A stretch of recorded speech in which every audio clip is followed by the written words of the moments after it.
RLM के भीतर बढ़ती बेचैनी साफ दिखाई दे रही है कि पार्टी अध्यक्ष उपेंद्र कुशवाहा की अपेक्षा को लेकर समर्थकों में नाराजगी है। आगामी विधानसभा चुनाव 2025 में भी वोटों का बंटवारा इसी तरह हुआ तो एनडीए को नुकसान उठाना पड़ेगा।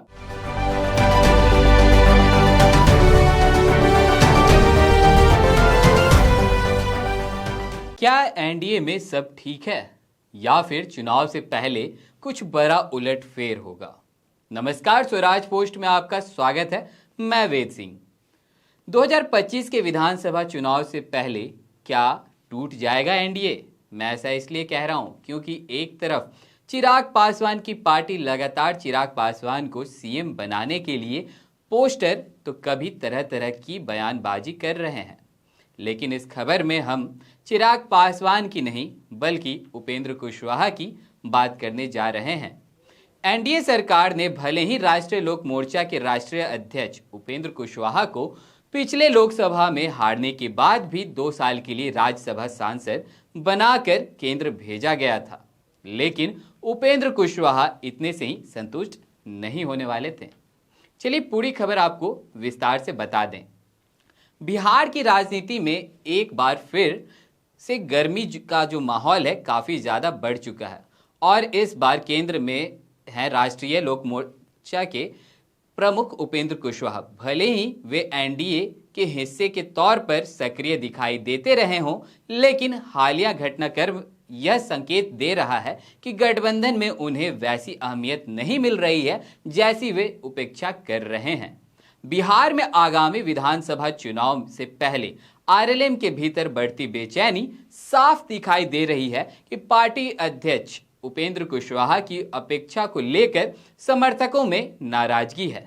दरअसल 30 मई को प्रधानमंत्री नरेंद्र मोदी ने काराकाट लोकसभा क्षेत्र में के विक्रमगंज में एक चुनावी रैली की थी, जो खुद उपेंद्र कुशवाहा की सीट रही है, लेकिन अपने संबोधन में प्रधानमंत्री कुशवाहा का नाम तक नहीं लिया, जिससे आरएलएम के कार्यकर्ताओं में मायूसी है।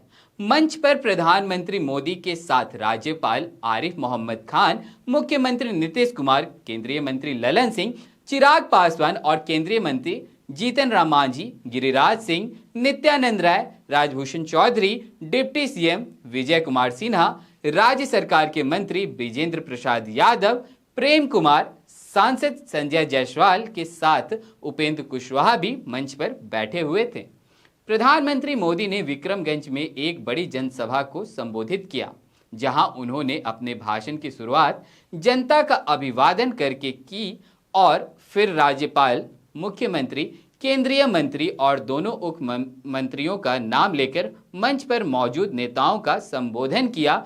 इसके बाद उन्होंने अन्य मंत्री और जनप्रतिनिधिगण कहकर आगे का संबोधन जारी रखा। इस सरकारी कार्यक्रम की प्रकृति को देखते हुए माना जा रहा है कि प्रधानमंत्री ने औपचारिक प्रोटोकॉल के तहत सीमित नामों का ही जिक्र किया। हालांकि इस दौरान मंच पर मौजूद उपेंद्र कुशवाहा का नाम ना लेना राजनीतिक गलियारों में चर्चा का विषय बन गया है। अब तक बिहार में गठित बोर्ड और आयोग में आरएलएम को कोई स्थान नहीं मिला है।